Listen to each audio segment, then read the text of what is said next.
اے نبی، لوگوں سے کہہ دو کہ اگر تم حقیقت میں اللہ سے محبت رکھتے ہو تو میری پیروی اختیار کرو، اللہ تم سے محبت کرے گا اور تمہاری خطاؤں سے درگزر فرمائے گا، وہ بڑا معاف کرنے والا اور رحیم ہے۔ ان سے کہو کہ اللہ اور رسول کی اطاعت قبول کر لو، پھر اگر وہ تمہاری یہ دعوت قبول نہ کریں تو یقیناً یہ ممکن نہیں ہے کہ اللہ ایسے لوگوں سے محبت کرے جو اس کی اور اس کے رسول کی اطاعت سے انکار کرتے ہوں۔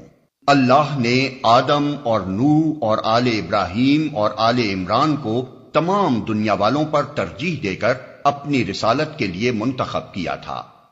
یہ ایک سلسلے کے لوگ تھے جو ایک دوسرے کی نسل سے پیدا ہوئے تھے۔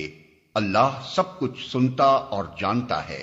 وہ اس وقت سن رہا تھا جب عمران کی عورت کہہ رہی تھی کہ میرے پروردگار، میں اس بچے کو جو میرے پیٹ میں ہے تیری نذر کرتی ہوں، وہ تیرے ہی کام کے لیے وقف ہوگا، میری اس پیشکش کو قبول فرما، تو سننے اور جاننے والا ہے۔ پھر جب وہ بچی اس کے ہاں پیدا ہوئی تو اس نے کہا، مالک میرے ہاں تو لڑکی پیدا ہو گئی ہے، حالانکہ جو کچھ اس نے جنا تھا اللہ کو اس کی خبر تھی، اور لڑکا لڑکی کی طرح نہیں ہوتا۔ خیر، میں نے اس کا نام مریم رکھ دیا ہے، اور میں اسے اور اس کی آئندہ نسل کو شیطان مردود کے فتنے سے تیری پناہ میں دیتی ہوں۔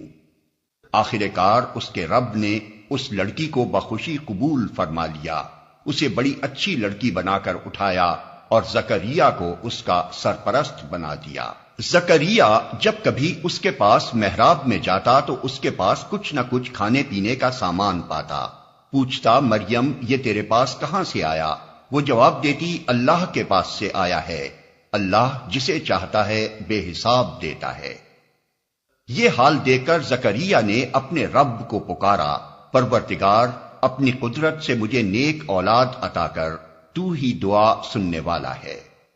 جواب میں فرشتوں نے آواز دی جبکہ وہ محراب میں کھڑا نماز پڑھ رہا تھا کہ اللہ تجھے یحییٰ کی خوشخبری دیتا ہے، وہ اللہ کی طرف سے ایک فرمان کی تصدیق کرنے والا بن کر آئے گا، اس میں سرداری و بزرگی کی شان ہوگی، کمال درجے کا ضابط ہوگا، نبوت سے سرفراز ہوگا اور صالحین میں شمار کیا جائے گا۔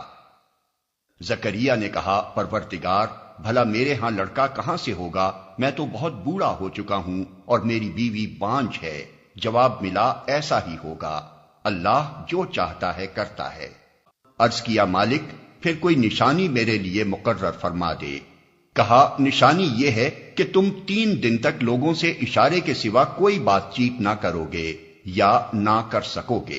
اس دوران میں اپنے رب کو بہت یاد کرنا اور صبح و شام اس کی تسبیح کرتے رہنا۔